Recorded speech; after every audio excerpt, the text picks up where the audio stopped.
আমাদের পৃথিবীতে প্রবাহিত বাতাস কিন্তু সর্বদা সমান গতিতে প্রবাহিত হয় না। কখনো ধীর গতিতে বাতাস বয়ে যায়, কখনো বাতাসের প্রবাহ একেবারে বন্ধ হয়ে যায়, আবার কখনো কখনো আমাদের প্রবল ঝড় তুফানের সম্মুখীন হতে হয়। পৃথিবীর কিছু কিছু অঞ্চলে এত ভয়ানক ঝড় হয় যে রাস্তায় চলমান গাড়ি পর্যন্ত উল্টে যায়। বন্ধুরা, একবার ভাবুন তো, যদি ছোট পৃথিবীতে এত ভয়ানক ঝড় হতে পারে, তাহলে পৃথিবীর তুলনায় 13 লক্ষ গুণ বড় সূর্যের মধ্যে ঝড়ের মাত্রা কতটা প্রবল হবে।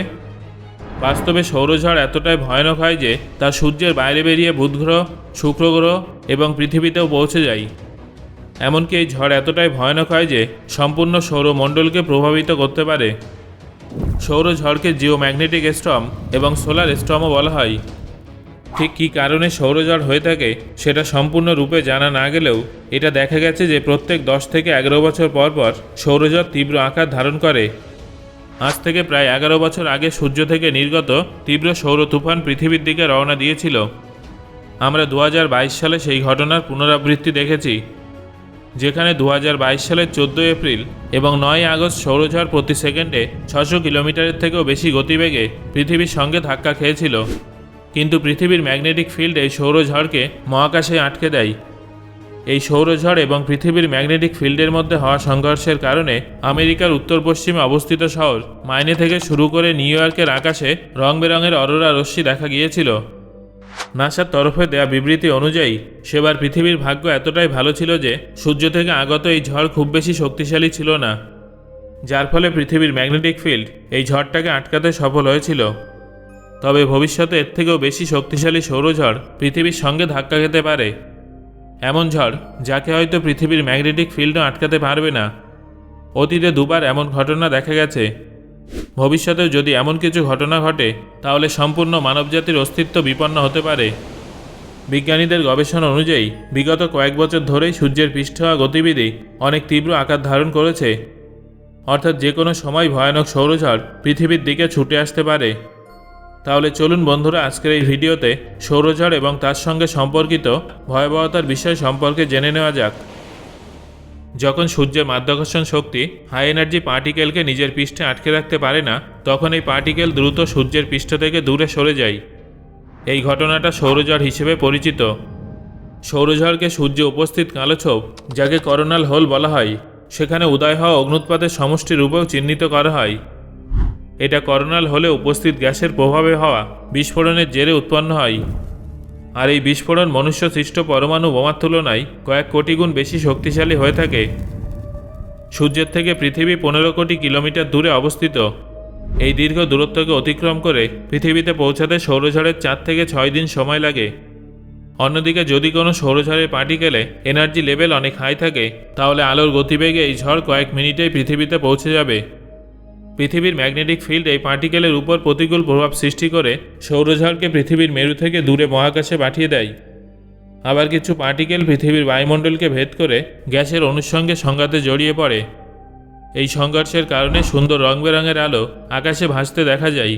এই আলোয় অরোরা নামে পরিচিত। বিজ্ঞানীরা তাদের গবেষণার মাধ্যমে এটা জানতে পেরেছেন যে কিছু কিছু সময় সৌর ঝড়কণার শক্তি 100 মেগাটন হাইড্রোজেন বোমার সমান হয়ে যায়। এই পরিস্থিতিতে এই চার্জ পার্টিকেল আলোর গতিবেগে পৃথিবীর ম্যাগনেটিক ফিল্ডের সঙ্গে ধাক্কা খায়।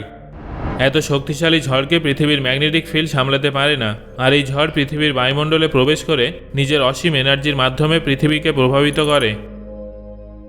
1859 সালের 2রা সেপ্টেম্বর ব্রিটিশ মহাকাশ বিজ্ঞানী রিচার্ড ক্রিস্টোফার ক্যারিংটন সূর্য থেকে একটা বিশাল সৌর এনার্জির তরঙ্গকে বেরোতে দেখেছিলেন। আর এই তরঙ্গ মাত্র 18 ঘন্টা পরেই পৃথিবীর সঙ্গে এসে ধাক্কা খেয়েছিল, যার ফলে ইউরোপ এবং আমেরিকার টেলিগ্রাম লাইন নষ্ট হয়ে গিয়েছিল এবং কিছু টেলিগ্রামের পিলারে আগুন ধরে গিয়েছিল। 1979 সালের মার্চ মাসে দ্বিতীয় শক্তিশালী সৌরঝড় পৃথিবীর সঙ্গে ধাক্কা খেয়েছিল। এই ঝড়ের কারণে কানাডার কিউবিক শহরে বিদ্যুতের সংযোগ বিচ্ছিন্ন হয়ে গিয়েছিল এবং গোটা শহরটা অন্ধকারে ডুবে গিয়েছিল। যদিও এই সৌরঝড়টা 1859 সালের সৌরঝড়ের তুলনায় কম শক্তিশালী ছিল। এখানে উল্লেখ্য বিষয়টা হলো 1859 সালে আমরা বিদ্যুতের উপরে খুব একটা বেশি নির্ভরশীল ছিলাম না, কিন্তু বর্তমানে আমরা সম্পূর্ণরূপে বিদ্যুতের উপরে নির্ভরশীল। মনে করা হয় যে যদি 1859 সালের মতো সৌরঝড় বর্তমানে পৃথিবীতে এসে আছড়ে পড়ে, তাহলে সমস্ত দেশের বিদ্যুৎ পরিষেবা নষ্ট হয়ে যাবে এবং সম্পূর্ণ পৃথিবী অন্ধকারে ডুবে যাবে। ইন্টারনেট থেকে শুরু করে জিপিএস সমস্ত পরিষেবা বন্ধ হয়ে যাবে। আগে বিজ্ঞানীদের তরফে বলা হয়েছিল যে আনুমানিক 100 বছরে একবার সূর্য থেকে ভয়ঙ্কর সৌরঝড় নির্গত হয়, কিন্তু সাম্প্রতিক গবেষণা অনুযায়ী প্রত্যেক 11 বছরে সূর্য থেকে তীব্র সৌরঝড় নির্গত হওয়ার সম্ভাবনা আছে। পৃথিবীর ম্যাগনেটিক ফিল্ডকে প্রভাবিত করার শক্তি অনুযায়ী বিজ্ঞানীরা সৌরঝড়কে দুটো ভাগে ভাগ করেছেন। Number 1 strong magnetic super storm এবং number 2 strongest destructive mega storm. Strong magnetic super storm প্রত্যেক 3 বছর অন্তর পৃথিবীতে এসে আছড়ে পড়ে। এই ঝড় থেকে নির্গত ক্ষতিকারক রশ্মির প্রভাবে মানুষের মাথা যন্ত্রণা, ব্লাড প্রেশার বেড়ে যাওয়া এবং পুরনো আঘাতে যন্ত্রণা হওয়ার মতো সমস্যা দেখা দেয়। যদিও এই ধরনের ঝড়ের কারণে টেকনিক্যালি কোনো সমস্যা হয় না। অন্যদিকে স্ট্রংগেস্ট ডিস্ট্রাকটিভ মেগা স্টর্ম অপেক্ষাকৃত কম হয়ে থাকে। বিগত 150 বছরে এই ধরনের ঝড় মাত্র 6 বার বিজ্ঞানীদের দ্বারা রেকর্ড করা হয়েছে, অর্থাৎ প্রত্যেক 25 বছর অন্তর পৃথিবীর সঙ্গে স্ট্রংগেস্ট ডিস্ট্রাকটিভ মেগা স্টর্মের সংঘর্ষ হয়। এখানে উল্লেখ্য বিষয়টা হলো, বিগত 20 বছরে এমন কোনো ঝড় পৃথিবীর সঙ্গে ধাক্কা খায়নি, অর্থাৎ আগামী কয়েক বছরে এই ধরনের ঝড় পৃথিবীর দিকে ধেয়ে আসতে পারে। বিজ্ঞানীরা জানিয়েছেন, সূর্যের কালো ছোপ পরীক্ষা করে জানা গেছে যে এই মেগা স্টর্ম 2024-25 সাল নাগাদ পৃথিবীর সঙ্গে ধাক্কা খেতে পারে, যেটা পৃথিবীর অনেক ইলেকট্রিক্যাল সার্কিট নষ্ট করে দেবে বলে অনুমান করা হচ্ছে এবং এর ফলে যোগাযোগ ব্যবস্থা বিচ্ছিন্ন হয়ে যেতে পারে। এছাড়াও পৃথিবীর সমস্ত কৃত্রিম উপগ্রহের পাশাপাশি সমুদ্রের ভিতরে বিছানো ইন্টারনেটের তারও পুড়ে যেতে পারে, অর্থাৎ একটা মেগা স্টর্মের কারণে পৃথিবী থেকে ইন্টারনেট পরিষেবা সম্পূর্ণরূপে বন্ধ হয়ে যেতে পারে।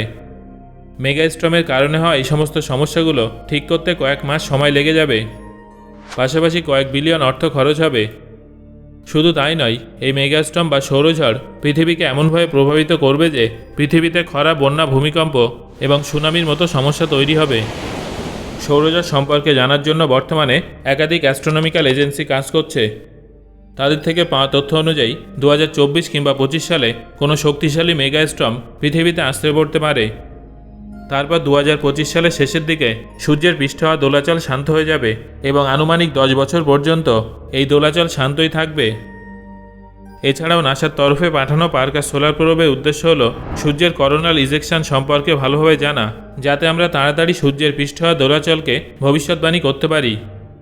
এছাড়াও ইউরোপিয়ান স্পেস এজেন্সি 2020 সালে সোলার অরবিটাল প্রোব মহাকাশে পাঠিয়েছিল।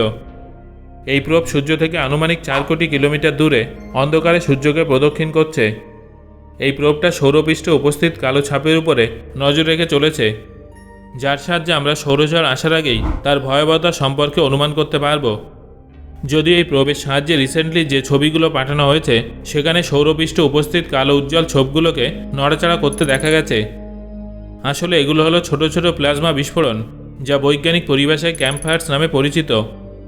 বিজ্ঞানীদের বক্তব্য অনুযায়ী এই ধরনের প্লাজমা বিস্ফোরণ সৌরপৃষ্ঠের তাপমাত্রা বাড়িয়ে দেয়, যা পরবর্তী সময় ভয়ানক সৌর তুফানের কারণ হয়ে দাঁড়ায়। তবে ভবিষ্যতে পৃথিবীতে এসে আছড়ে পড়া কোন সৌরঝড় কতটা বিপজ্জনক হবে এবং সেই ঝড় কীভাবে আমাদের জীবনকে প্রভাবিত করবে, সেই প্রশ্নের উত্তর তো ভবিষ্যতের গর্ভেই লুকিয়ে আছে। তবে এটা তো নিশ্চিত যে একদিন না একদিন আমাদের কোনো ভয়ঙ্কর সৌরঝড়ের কারণে উৎপন্ন হওয়া সমস্যাগুলোর মুখোমুখি হতেই হবে। সো বন্ধুরা, আপনাদের কি মনে হয় 2024 বা 25 সালে কি সৌরঝড় আসতে পারে? আপনার মতামত আমাকে কমেন্ট করে জানান।